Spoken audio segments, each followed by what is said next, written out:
Welcome back to Breaking Out Technology in the Classroom. We are back here in Unit 2, Lesson 2 here, and really we're talking about the real-world applications of virtual reality today within the field of immersive media communications. So, once again, my name is Brady Bame, and I am glad to be with you, and I am just hoping that we can go through today and learn as we go. So, here we go. So first, I'd like to start us off with a quote by Caitlin Krauss, a digital well-being just scholar, really amazing professor and mentor. And this is what she has to say about how we can connect to the world around us. Whether we are introverts or extroverts, including everything in between, our survival and thriving is interdependent, and we build bonds and new understandings through relational trust. We are living in a digital age where technology mediates the connection and can help build relationships in ways that are healthy, imaginative, intellectually stimulating, and emotionally nourishing. So in the past, in the last video, in the last lesson, we took a look at exploring some virtual places. And to explore that topic is really to get those real world connections, which connect us to the real world, to others, and to experiences places that we've never seen in real life. Some of the standards that we used for that lesson are listed below. They are International Society for Technology and Education standards, and those have to do with customizing learning environments with digital tools, exploring real world issues and pursuing answers, and using digital tools to connect across cultures. So, really, today we have a couple of essential questions before we really get into the meat and potatoes of our lesson today. Really, we want to know what VR can teach us. And then we want to know how can VR travel help people who can't travel physically.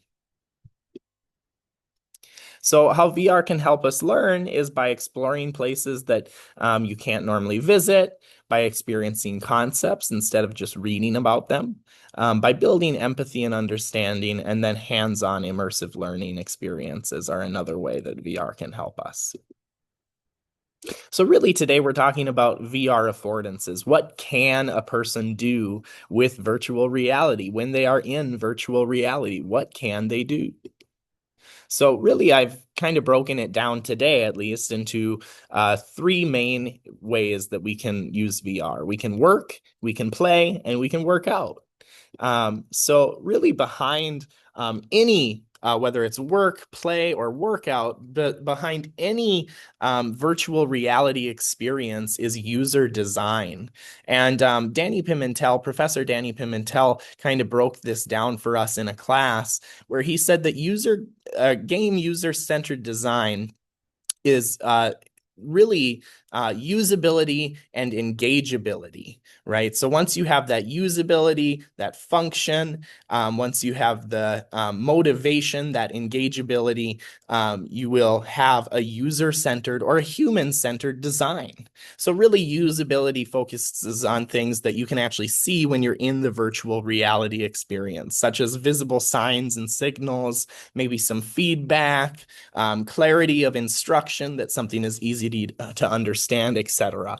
And then that motivation, that engageability really is the emotion or your presence that you feel when you are there. And then does the game flow? Does the actual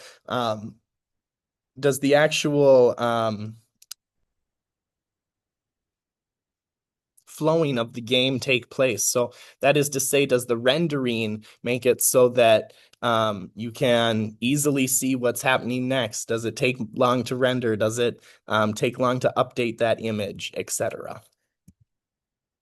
So really, there are positive affordances that come with VR, positive things that we can do with them with VR, and really, I want to think about the different kind of industries in which VR could really be helpful.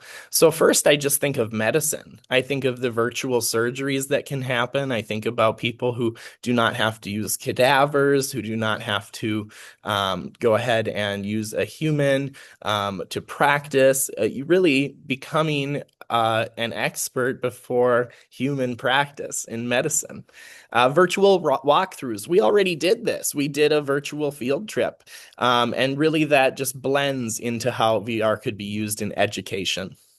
But also, VR is a wearable, right? So we have to think about how the future of wearables might impact VR. We have to think about how biometrics could possibly be taken from VR and perhaps one day to help somebody be well. We think about avatars and how they are used to express who we are, depending on which VR experience we are in. And we think about games too. But really what I want you to think about is this quote here. And really think beyond the cell phone. Think about even in VR what this quote might mean by Richard Davidson. What if your next smartphone notification were a prompt to reflect on what you're grateful for, or a challenge to take a break from your device? If we're doing this right, all features are designed with humans in mind to break the barriers of what has been possible. Going deeper into medicine and how VR can really impact medicine, I have a couple of different quotes here by Giuseppe Riva, who wrote, "Transforming experience, the potential of augmented reality and virtual reality for enhancing personal and clinical change." What an interesting and deep reading. So up to now, VR has been used to simulate external reality, Giuseppe says, which is used to make people feel real what is not actually there. The next step is the use of VR for the simulation of our internal reality, including the way we perceive our body, control it, and effectively react to what happens to it. And this was really interesting to find out about bodily self-consciousness, where people actually internally have a reality that they believe.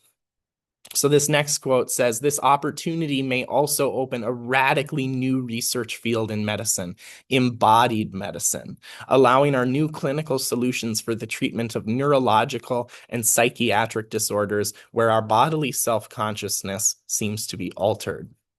PTSD, eating disorders, depression, chronic pain, phantom limb pain, autism, schizophrenia, Parkinson's, and Alzheimer's may all be related to an impaired or an altered bodily self-consciousness."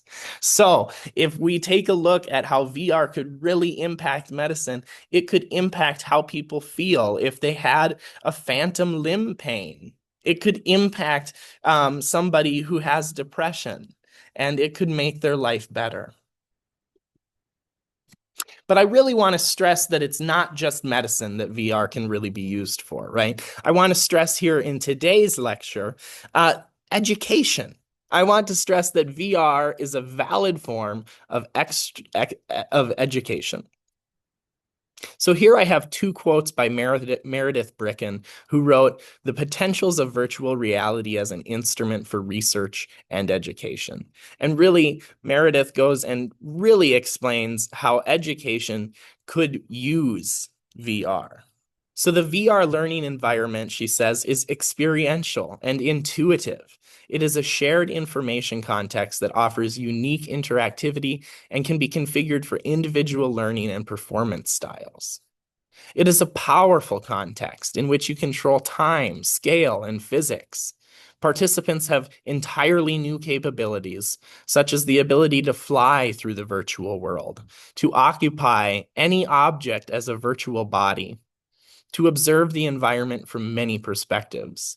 Understanding multiple perspectives is both a conceptual and a social skill. VR enables children to practice this skill in ways we cannot achieve in the physical world.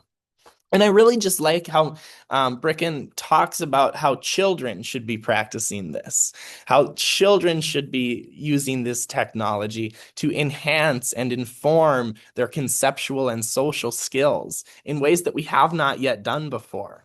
I just think that that is very interesting.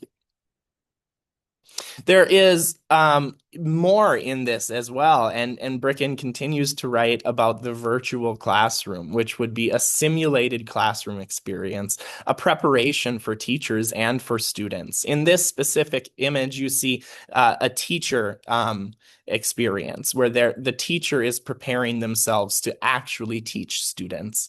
And so what they do is they can see the whole classroom, they can see behaviors of the students, and they can select disturbances of the students' behaviors. So really, it's just teaching that classroom management style if you can.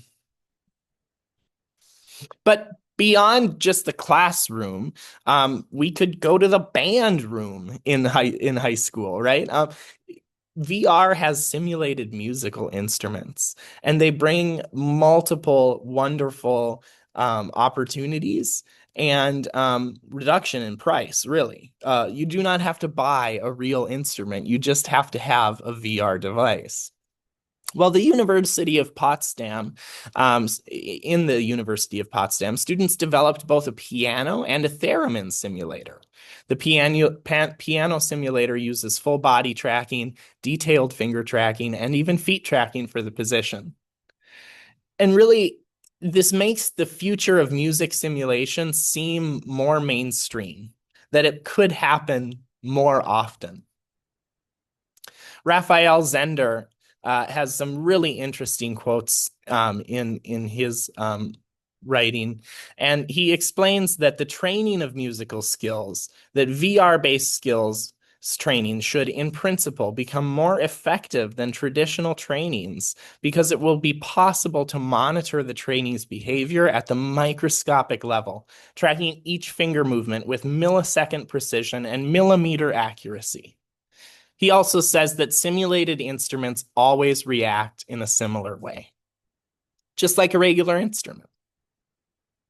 Another virtual walkthrough is the hard drive change, where someone would go through and they would actually work on changing a hard drive without breaking anything, without accidentally getting hurt.